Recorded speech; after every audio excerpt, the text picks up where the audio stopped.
పశ్చిమ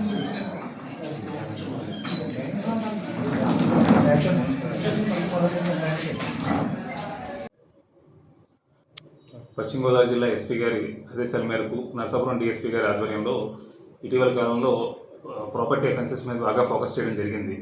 ఆ క్రమంలో ఈ నెల 13వ తేదీ కోడూరు పోలీస్ స్టేషన్ పరిధిలోని కొమ్ముచిక్కల గ్రామంలో ఒక నేరం జరిగింది.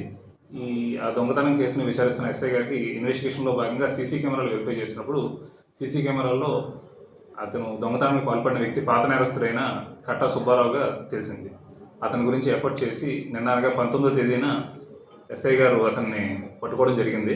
అతను పట్టుకొని విచారించగా అతను మొత్తం ఆ కొమ్ముచిక్కల్లో జరిగిన నేరమే కాకుండా కోడూరు పోలీస్ స్టేషన్ పరిధిలోని జగన్నాథపురం గ్రామంలో అతను చేసిన నేరం, మళ్ళీ పాలకొల్లు రూరల్ పోలీస్ స్టేషన్ పరిధిలో కూడా నేరం కన్ఫెస్ చేయడం జరిగింది. అతని వద్ద నుండి మొత్తం 13 కాసులు బంగారు ఆభరణాలు రికవరీ చేయడం జరిగింది.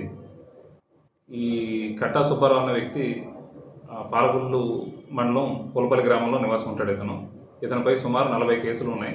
ఇటీవల కాలంలోనే 2 నెలల క్రితమే ఇతను జైలు నుంచి రిలీజ్ అవ్వడం జరిగింది. ఈ రిలీజ్ అయిన క్రమంలో ఈ 3 నేరాలకి పాల్పడ్డాడు. అట్లాగే ఈ ప్రెస్ మీట్ ద్వారా నేను ప్రజలకు చెప్పాలనుకున్నది ఏంటంటే, సీసీ కెమెరాలు ఇన్స్టాల్ చేసుకోవడం వల్ల మీకు చాలా ఉపయోగాలు ఉన్నాయి. మీకు నిజంగా నేరం చేయాలని వచ్చిన వాడు సీసీ కెమెరాలు చూసి కూడా ఒక్కొక్క సందర్భంలో గమనిస్తే వాడు అక్కడ నేరం చేయకుండా వెళ్ళిపోవచ్చును.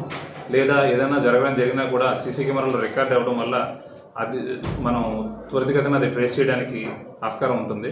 కాబట్టి మీ భద్రత దృష్ట్యా తప్పనిసరిగా అవకాశం ఉన్న మట్టికి ఎవరైనా సరే సీసీ కెమెరాలు అమర్చుకోవాల్సిందిగా కోరుతున్నాను. అట్లాగే ఏదన్నా ఊర్లు వెళ్ళి ఎక్కువ రోజులు ఉండే పరిస్థితి ఉంటే కనుక ఇంట్లో ఏ విధమైనటువంటి విలువైన వస్తువులు, బంగారు ఆభరణాలు లాంటివి ఏవి కూడా ఉంచొద్దని చెప్పి మా మనమండి. అలాగే మా ఎస్పీ గారు ఆదేశాల మేరకు ఈ మధ్యకాలంలో చేసిన క్రైమ్ వర్క్ చెప్పుకోవాలంటే, కోడూరు పోలీస్ స్టేషన్ పరిధిలో మొత్తం 14 బైకులు రికవరీ చేసాం. ఒక 50 4-వీలర్ బ్యాటరీలు రికవర్ చేయడం జరిగిందండి. అలాగే 2 వీలర్స్ ఎక్కువగా పోతున్నాయి కాబట్టి 2 వీలర్స్ విషయంలో మాత్రం పర్సనల్ సేఫ్టీగా వాటికి వీల్ లాక్స్ ఉంటాయి కదా, ఫ్రంట్ వీల్కి లాక్స్ ఉంటాయి, ఆ లాక్స్ పెట్టుకోవడం.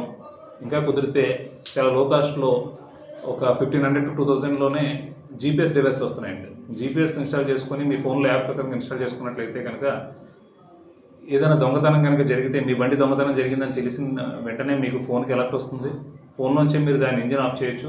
జీపీఎస్లో ట్రాక్ చేసుకుంటే మీ వెహికల్ ఎక్కడ ఉందో అక్కడికి వెళ్ళిపోవచ్చు. మీ వెహికల్ భద్రత మీరే కాపాడుకోవచ్చు. దొంగతనం జరిగిన తర్వాత దానికోసం ఇబ్బంది పడే బదులు ముందుగా అటువంటి నేరాలు జరగకుండా ప్రివెంటివ్గా కూడా ఉండాలని